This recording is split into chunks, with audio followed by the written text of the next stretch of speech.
What happens when a millionaire CEO grabs a mop just to learn the truth? Colton Ashby stood by the back entrance of store number 7, tying his shoelaces tight to complete the disguise. A faded janitor's uniform, a worn baseball cap pulled low, and a fake name tag that read Rick. No one would think twice.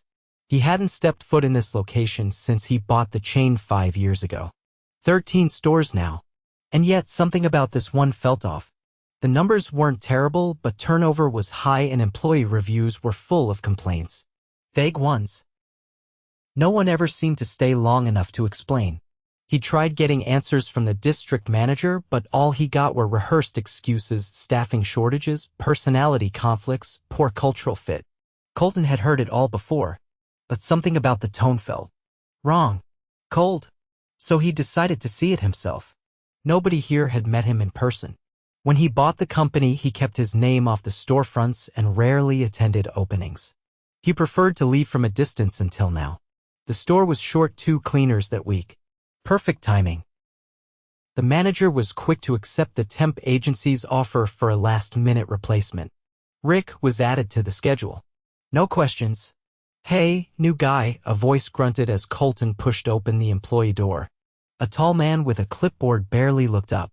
"Grab the mop and start with aisle 4. Don't mess it up, we're already behind." "Got it," Colton said, keeping his voice lower than usual. The store was a mix of retail and grocery, a neighborhood chain that had managed to outlive the big box competitors by staying small and local. It was clean on the surface, but behind the scenes? Something was off. Employees barely made eye contact. The break room was dead silent except for the hum of an old vending machine. Everyone looked tired. Over it. As Colton pushed the mop down aisle 4, he noticed a young woman stacking cereal boxes. She had a soft, tired face and dark circles under her eyes. "You new too?" she asked quietly. "Yeah. Just for the week, I guess." "I'm Georgia," she said, offering a small smile. "Don't ask too many questions. Just stay out of Sherry's way and you'll be fine." "Who's Sherry?" "You'll know." Colton didn't have to wait long. Less than an hour later, he heard her. A sharp voice cutting through the air like a knife. "Sherry, the floor supervisor. Maybe mid-40s. Hair pulled tight into a bun. Clipboard always in hand." "Georgia," she snapped, walking over. "You missed the promo tags again. And you're 5 minutes late from break. This is the 3rd time." "I'm sorry. My sitter was late this morning." "My daughter, I don't care about your baby drama, Georgia. You want to work here, you show up on time. Otherwise, maybe stay home and play house." Colton froze, mop in hand. Sherry saw him watching. "You got something to say, janitor?" He kept his head down. "No, ma'am." Later, in the back hallway, he heard her again. Her voice carried through the thin walls, loud and sharp. "All these single moms think they get special treatment. Crying about daycare and diaper costs. Maybe think twice before having a kid you can't afford," Sherry said, laughing to another supervisor.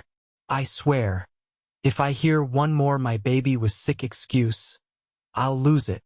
Colton's grip tightened on the mop handle. The other supervisor chuckled. "Hey, long as they show up and don't cry in the freezer again, I'll take it." Colton stepped out of the hallway, pretending to mop. They didn't notice him. He walked past them slowly, keeping his head down, heart pounding. He spotted Georgia near the stockroom, quietly trying to open a box without making a sound. "You okay?" he asked. She looked startled, then nodded.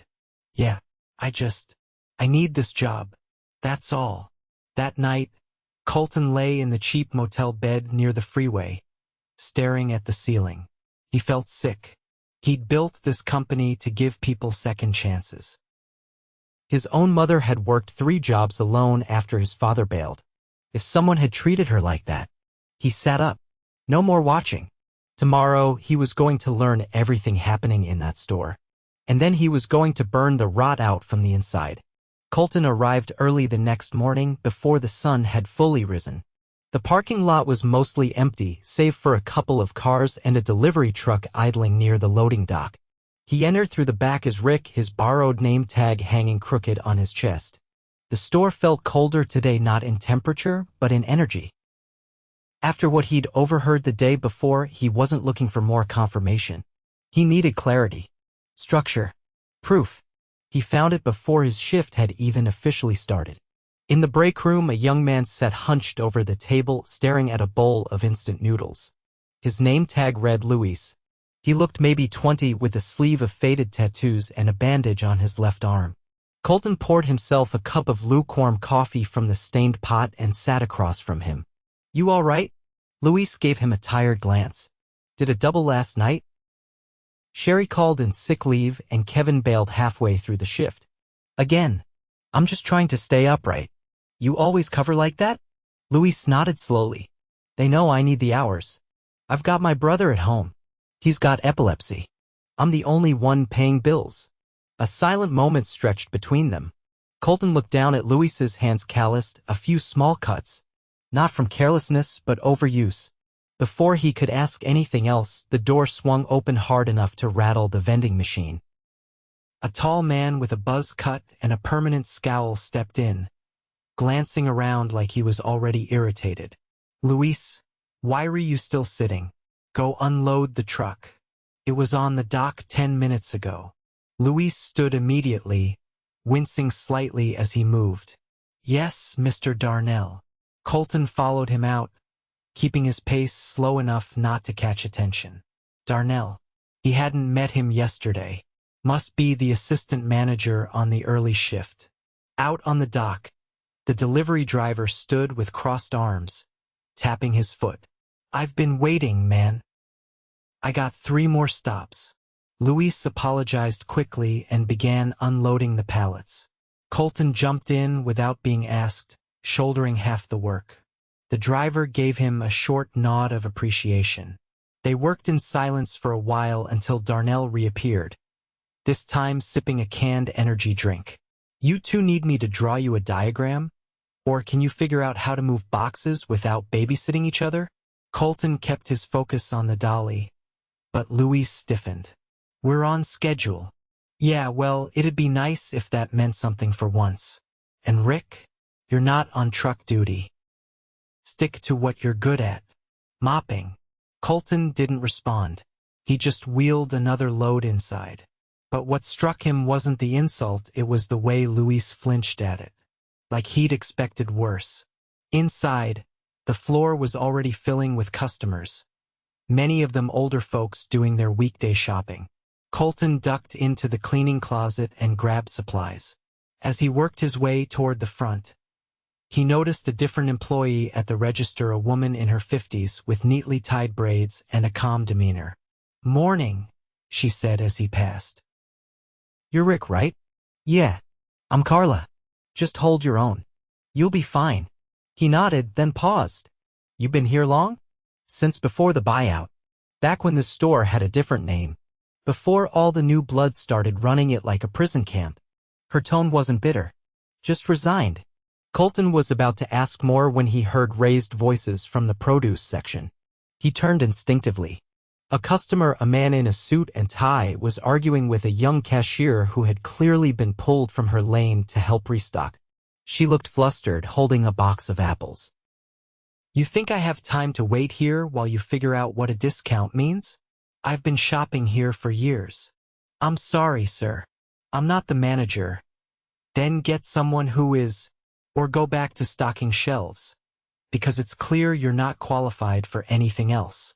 Colton moved closer, watching. The girl, whose badge read Amber, looked like she was trying not to cry. She turned to leave when Sherry swept in from a side aisle, clipboard in hand. "What's the issue?" she asked flatly. The man launched into a tirade about expired coupons and lazy staff. Sherry didn't even glance at Amber. "This is unacceptable," the customer finished. "You're right," Sherry said, her voice suddenly sweet. "We'll comp the item, and I'll have a word with her. Thanks for your patience." The man walked off, smug. Amber stood frozen. "Don't just stand there," Sherry snapped. "You embarrassed the store. Again. Maybe next time read the coupon policy like we trained you." Amber opened her mouth to speak, but Sherry turned and walked off without waiting for a response. Colton crossed to her quietly. "You okay?" Amber nodded stiffly. She always does that. Blames us in front of customers. Makes them think we're the problem. How long you been here? Almost a year. I transferred from another location. It was fine. Until I got here. He let the silence hang for a moment, then returned to his cart. His chest felt tight. He'd expected to find inefficiency, maybe a lazy manager. Not this disdain, humiliation, exhaustion worn like a uniform. Later, in the stockroom, Colton overheard Darnell on the phone. The door was open just a crack. I don't care if they're sick. We've got gaps in the schedule. If they're breathing, they're working.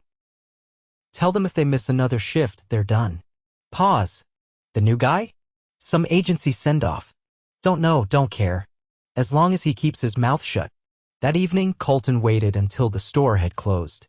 He helped mop the front, then lingered near the back exit. Carla was counting out the register under dim light. Carla, can I ask you something? She looked up, tired but curious. Why do you stay? She gave a dry chuckle. Because I've got 2 grandkids who like to eat. And because I keep waiting for someone to notice. Notice what? That this place is eating people alive. He nodded slowly. Luis, he said. He okay? No. He's not. None of them are. They're surviving, but just barely. As he left through the back door, a storm was rolling and lightning flickering in the distance, wind pushing dust across the lot. Colton climbed into his rental car and sat in silence. There was no excuse. No more waiting. Tomorrow, he'd meet with the regional HR director. In person. He was done watching. The next time he walked into that store, it wouldn't be as Rick. It would be as the man who owned the name on every pay stub in the building. The conference room at the regional headquarters was cold, both in temperature and atmosphere. Colton sat at the head of the table, no disguise, no delay. His sharp gray blazer and open collar stood in stark contrast to the sterile gray walls and fluorescent lighting. Across from him sat Denise Larimore, the regional HR director. She was methodical and well-organized, her notepad already open, pen poised. She'd worked for the company before Colton bought it, and she'd stayed on through the acquisition. She knew policies better than anyone, but she wasn't used to Colton calling her in person. Denise, he said, voice even. Store 7. I need full personnel files for the management team. Sherry, Darnell, Kevin. I also want to see the turnover reports for the last 18 months. Not the summary, the actual exit interviews. She didn't ask why. She only nodded, started flipping through a folder. And I want private interviews with everyone on that staff starting tomorrow. Off-site. Paid time. Now her pen stopped. Every employee, even the part-timers. Everyone. Denise studied him. Colton. What exactly are we dealing with? His reply was quiet. A culture problem. You'll see. By late afternoon, the interviews had been scheduled. Denise would personally supervise them. Colton wasn't just relying on what he'd seen. He wanted the employees to speak freely, without pressure, without fear. The next morning, he returned to Store 7 not as Rick, but as the owner. He didn't bother with ceremony. He walked through the front entrance just after opening, clipboard in hand, and headed straight to the staff office. Inside, Sherry stood by the desk, tapping at an aging computer. Darnell leaned against the filing cabinet, sipping from a thermos. They both turned when he walked in. Can I help you? Sherry asked, voice clipped. Colton offered a brief nod. You can call the team to the break room. We're holding a meeting. Now. Darnell scoffed quietly. Who are you supposed to be? Colton glanced at him. Colton Ashby. I own this company. Silence fell like a dropped brick. Sherry blinked. Darnell straightened slightly, unsure whether to speak or stay quiet. I'm not here for a walkthrough, Colton continued. I've spent the last 2 days working here under a different name. I've seen how this place runs, how people are treated. So let me be clear, this meeting isn't optional. He turned without waiting for a reply. 15 minutes later, the entire staff was gathered in the break room. Georgia stood near the back, arms crossed tightly. Luis leaned against the wall, eyes cautious. Carla sat near the door, hands neatly folded in her lap. Amber and the others stood quietly watching. Sherry entered last, her face carefully blank. Darnell followed, still carrying his thermos. Colton stood at the front, no podium, no script. I built this company to create opportunity, he began. That doesn't mean perfect. But it should mean fair. It should mean safe. And after what I saw here, I'm ashamed. He let the words settle.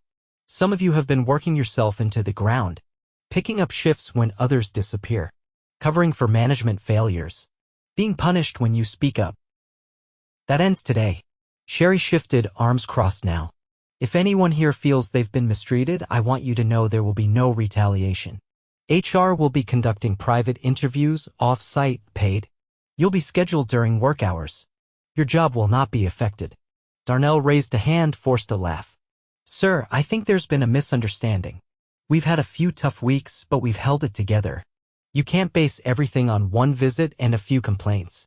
Colton's eyes didn't waver. I didn't base it on complaints. I based it on what I saw, what I heard. From you. Darnell's mouth opened, then shut again. Colton turned slightly. Sherry, yesterday you publicly humiliated an employee. You've done it more than once. You've dismissed childcare emergencies as baby drama. You've joked about employees crying in the freezer. You've created a climate of pressure and fear. That's not leadership. That's cruelty. The color drained slightly from her face. I've heard enough. You're terminated. Effective immediately. You can wait in the office until HR arrives. She didn't move. You're firing me? After 5 years. I'm holding you accountable. You don't belong in a position of power if you can't treat people with basic human decency. She stood slowly, eyes darting to Darnell. Then she left without a word. Colton faced the rest of the team. For those of you who've done your jobs with integrity, thank you. You've kept this place running under impossible conditions. You've earned better. He looked to Denise, who had entered quietly during the meeting. These interviews start today. When you're called, you'll head out with her and return when it's done. If you feel unsafe, say so. If you've been threatened, tell us. We're here to listen. Carla raised her hand. What happens to the rest of management? Colton nodded. Darnell will be placed on administrative leave pending review. If there's a pattern of behavior that violates policy, he won't return. Kevin's schedule will be pulled for investigation as well. Luis stepped forward. Are we getting replacements? We're already short. I've approved temporary support from our float team. They'll be here within 2 days. Until then, we'll adjust hours and spread duties fairly. No one will be forced into overtime. Georgia spoke next, her voice tentative. Will things actually change? Or is this just for show? Colton met her gaze. You'll see the changes. Not in a memo. In your schedules. In your pay. In the people who run this place. He took a breath. Starting next week, all employees at this location will receive a retention bonus. And HR will be restructuring the leadership ladder. We're bringing in a store coach, someone who's been with us from the beginning. Someone who knows what it means to lead by example.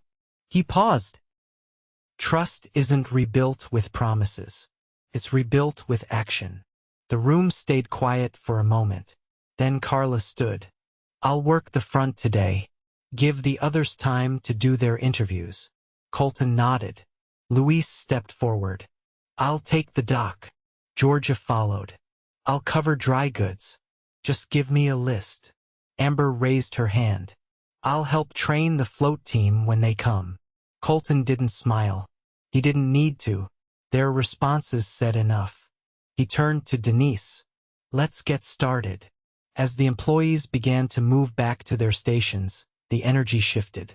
Not cheerful, but focused, like a knot had loosened somewhere deep in the foundation. Colton walked through the aisles again, not as Rick, not as an observer, but as a leader who'd seen the cracks and stepped into them. He passed Georgia in aisle 6. She didn't say anything, just nodded once. He nodded back. Outside, the sun had finally broken through the clouds. The following week, the atmosphere inside Store 7 had shifted, not dramatically, not overnight, but tangibly. The tension that once clung to the air like humidity had begun to fade, replaced with something quieter. caution, maybe even curiosity. The float team had arrived 2 days earlier, 3 seasoned employees from neighboring stores with clean records and calm demeanors. Their job wasn't just to fill shifts. It was to observe, support, and report back honestly. Colton arrived mid-morning, dressed down but no longer in disguise. He moved through the aisles without drawing much attention, clipboard in hand, jotting notes he didn't intend to forget. He didn't speak much. Not yet. He wanted to see how the store breathed without fear pressing on its chest. He found Carla near the end cap displays, rearranging box goods with quick, efficient hands. "Carla," he said, stopping beside her, "how's it holding up?" She didn't look up immediately, but when she did, her eyes were clearer than last time. Harder than usual, but steadier. People aren't looking over their shoulders as much. "Anyone stepping up?" Amber's been training the new float girl like she's been doing it for years. Louise finally took a lunch break yesterday. Georgia's moving faster. Not because she's scared, just focused. Colton nodded once. "That's exactly what I needed to hear." She gave him a look, one not of approval, but of quiet expectation. "Don't let it slip back." "I don't intend to." In the back office, Denise sat at the desk with a stack of printed exit interviews and fresh statements from the current team. She closed the folder as Colton entered. "We've finished the review on Darnell and Kevin," she said. The patterns were clear. Darnell used intimidation regularly, often targeted younger employees, especially those with outside obligations. Kevin consistently abandoned shifts without notifying anyone, then manipulated the schedule to cover it. Both refused to take responsibility during their interviews. Colton didn't hesitate. Terminate them. Effective immediately. No severance. Make sure they're removed from the rehire database. "Already processed," she replied, sliding the folder back into her bag. Luis asked about taking on more hours. Said he's willing to train once things settle. He's earned that chance, but not all at once. Build him up slowly. "I want him here long term, not burned out in 6 months." Denise gave a short nod, then stood. "One more thing." Multiple employees mentioned the lack of a defined pathway for advancement. "That's something we can address region-wide. We've been reactive too long." "Draft a development plan," Colton said. "Something that's actually reachable, not just words in a handbook." He left the office and stepped into the staff hallway. Amber was walking past with a clipboard, pausing as she noticed him. "Got a minute?" he asked. She nodded, following him toward the break room. Inside, the vending machine had been removed. A new table stood in its place, along with a hot water kettle and a small shelf of teas, snacks, and basic first aid items. It wasn't fancy, but it was human. Colton gestured around them. "We've started a pilot for this setup. I want you to help manage it, keep it stocked, take suggestions. You've got a level head." "That's what I need." Amber hesitated. "I'm not sure I'm the best choice. I haven't even been here that long. You stayed when others gave up. You kept doing the job." "That's leadership." She nodded, not smiling, but standing a little straighter. "I'll do it." Outside, Georgia was working the seasonal aisle, adjusting signage for the upcoming sale. Her posture was different, still quiet, but no longer closed off. She noticed Colton watching and walked over. "I got your message about the schedule change. You'll have Saturdays off through the next 2 months. Gives you time for your daughter." Georgia stared at him for a moment, as if waiting for the catch. "I know it won't fix everything," Colton said, "but it's a start." She exhaled slowly. "It's more than anyone's done in a long time." Colton didn't press further. He didn't need to. The conversation had already gone further than any policy memo ever could. By early afternoon, the float team had begun integrating with the original staff more naturally. Tasks were balanced, not dumped. Amber was seen helping a new hire scan inventory. Luis was walking a younger worker through the loading process, his voice calm, his steps measured. In the middle of aisle 10, Colton caught Carla watching. They're reshaping each other, she said before he could ask. That's the goal. Just make sure the next manager doesn't undo it. He nodded. We're not hiring from outside. One of the float team will take over. She's got 10 years with us. No tolerance for toxicity. Carla gave a short laugh. You'll still need to check in. Even good roots need watering. I will, he said. Every month. In person. No more leading from a spreadsheet. Outside, the late afternoon sun filtered through the storefront windows. The traffic on the street moved slowly, the world beyond the glass carrying on like nothing had happened, but inside, things had changed. The store still had gaps. The floor team was lean. The training backlog was real. But the rot was gone. The fear had lifted. And in its place was a cautious willingness to rebuild from the bottom up. Colton stood by the entrance, watching as customers came and went. Behind him, the sounds of shelves being stocked, registers beeping, and faint laughter from the back room created a rhythm he hadn't heard in a long time.